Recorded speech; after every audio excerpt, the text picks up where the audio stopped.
Hi everyone, my name is Christina Kidd.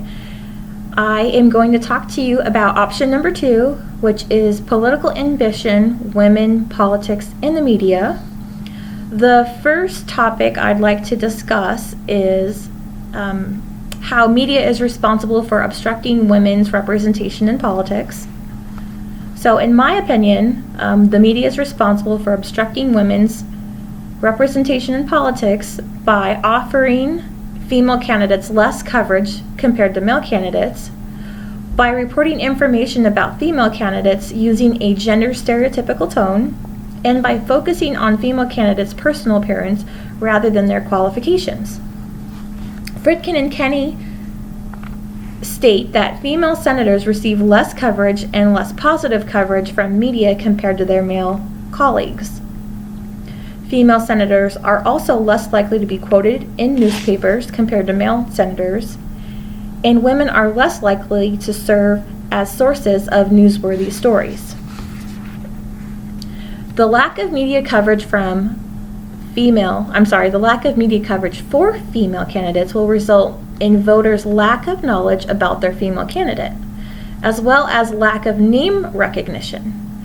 These two in combination could be detrimental to a candidate's election. This leads to uninformed voters making poor decisions about their candidate that they will elect into office to represent their voice. The majority of media coverage that women do receive is delivered using gender stereotypical tones. Fridkin and Kenny state that news personnel are likely to associate agentic traits with male senators and communal traits with female senators. And that's bad because associating women with only communal traits will make women appear weak and indecisive, which will negatively infect their campaign based on these false gender stereotypes. Female senators may not be treated as seriously by news media personnel, resulting in less substantive coverage and more attention to their personal characteristics. That I found in Fridkin and Kenny's book. And an example of this from the real world I found was a 2010 article published by the New York Times, which focused almost entirely on a female congressional candidate's shoes rather than her voting history or political experience. For this particular article, almost 80% of the article focused on the type of shoes that she decided to wear and why she wore them. They were black Kate Spade wedges, which was very popular amongst other political candidates. But this type of coverage is irrelevant to any candidate's campaign, and it distracts the voters from hearing about the important issues that really matter when voting for a political candidate. Moving on to the second point, how can the media serve as a powerful tool for increasing women's representation in politics? In my opinion, if the media can remain gender neutral and not mention candidates' personal appearance, that's how the media can serve as a powerful tool. For example, the media acts as a gatekeeper and largely impacts the messages that are delivered to the masses.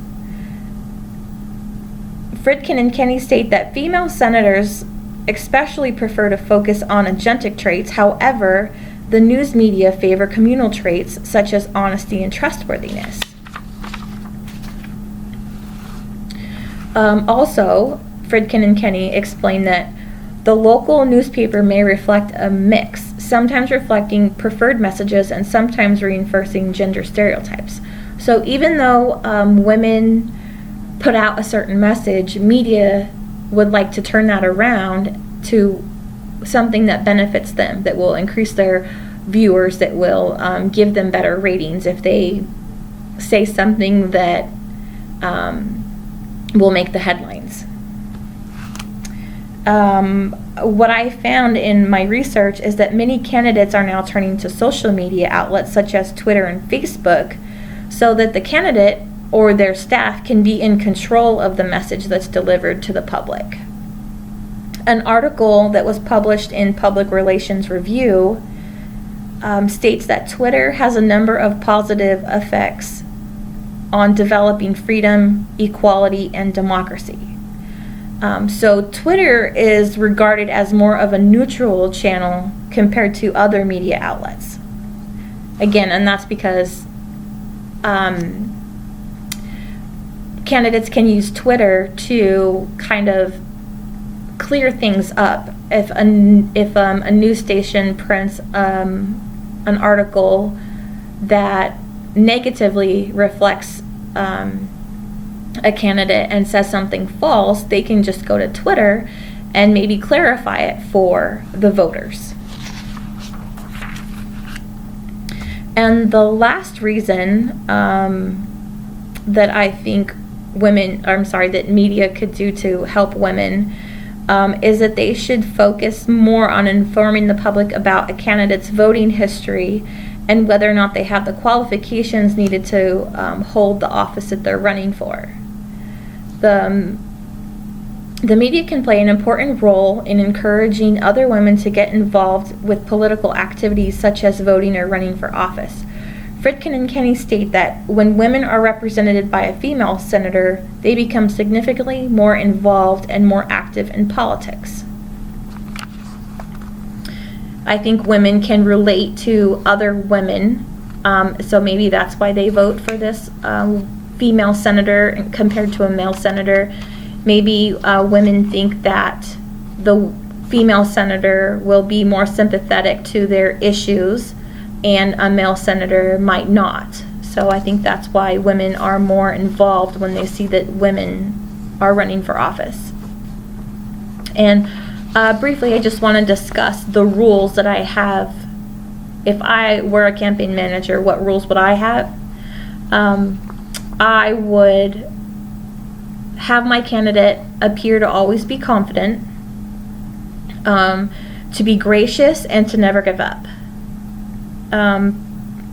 As research showed, the campaign trail can be unpredictable and stressful, but my candidate, I would want them to not show that, not let people know that they might be afraid or unsure, and so they need to make sure that they are calm, cool, and collective so that the voters don't think of them as being weak or unstable. I think voters are more likely to vote for a candidate that looks confident and appears confident rather than one that's unsure.